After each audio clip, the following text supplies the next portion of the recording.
Hey everyone, and welcome back to the channel. In today's video, we are going to be taking a look at the Phrozen Castable Violet Resin. Wait, not that one, this one. Many of you have probably seen that we've already reviewed the ResinWorks 3D Castable Violet, and you probably already know that in the 3D printing industry, white labeling is pretty common between manufacturers. If you want to learn more about what white labeling is and what it means in the castable resin space, leave a comment down below and we can cover that in a separate video. So the ResinWorks Violet was one of the first castable resins that we ever reviewed. I say reviewed because we didn't have a system back then. It was a little bit cringe. Please don't go look for that video. But we thought it was worth taking a look at the frozen version, see if there's been any updates to the process, see if the printing's gotten any better in the possibly 2 to 3 years since we've really tested it out, and give it a fair shake. So let's get into the printing. As a frozen product, if you're using a frozen printer, you're already going to have an easier go of it because they have those settings pre-tuned for you. Using the Phrozen Sonic Mini 8K-S, we used the predetermined settings, and the prints came out pretty much perfect on the first go. So the printer settings that you use may vary slightly depending on the printer that you have, but for the print settings that we used, everything turned out perfectly. All the holes in our pave style prong settings turned out flawlessly. All of the prongs were great and crisp. The bed adhesion was great, but that could be in part due to the laser etched bed for the Sonic Mini 8K-S.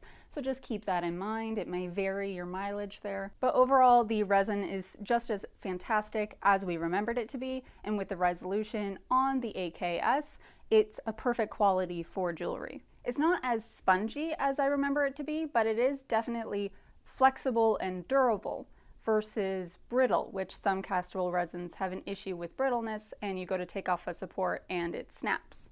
Depending on your support removal process, you might like a more brittle resin versus a flexible one, but as this is very sandable and you can get in there with a little scalpel if you like, it can be a nice quality to have. However, as you can see on these prints in particular, because they have very crisp edges, that flexibility and a little bit of softness doesn't take away from the sharp edges. So let's talk about post-processing. Although the printing quality is excellent, the post-processing is kind of where the workflow drags down on this resin a little bit. The alcohol wash is pretty much the same as any other. However, you do require a 30-minute post-UV cure at 60 watts. Now, of course, if you have less than a 60-watt unit, you're going to take even longer than that. However, you don't need to be doing this post-UV cure in glycerin or water or anything like that. You can let it sit in your unit in the open air. So at least there's that, but it is definitely a little longer than I would like to have in my personal workflow. We prefer some resins that require a chemical cure that can be done in under 5 minutes or no cure at all. So overall, the printing is just as good as we remember. Let's go set these guys up and get it ready to cast. So with this resin, as with all resins, we use the same investment and same burnout process, which is Plasticast by R&R, and then a 12-hour standard burnout, which we have a full video on if you want to check that out. And the casting results are generally what we expected. What we put into the flask is what we got out. This resin is known for a little bit of thermal expansion on the larger items. However, that's more for your small sculptures, your minifigures, things like that. We were looking out for it on the large skull ring and the signet ring, as sometimes expansion can play a factor in your bulkier, thicker bands and other jewelry items, but we're not noticing anything like that on these casts. Overall, the quality of the cast and the surface texture from the signet ring all the way to the small engagement ring is pretty fantastic. All of the stone settings have come out on the pave style ring, all of the prongs have come out on the other styles of engagement rings. All of the texture has come out on the skull, and everything has very crisp, full edges with no texture. Overall, the casting quality is pretty great.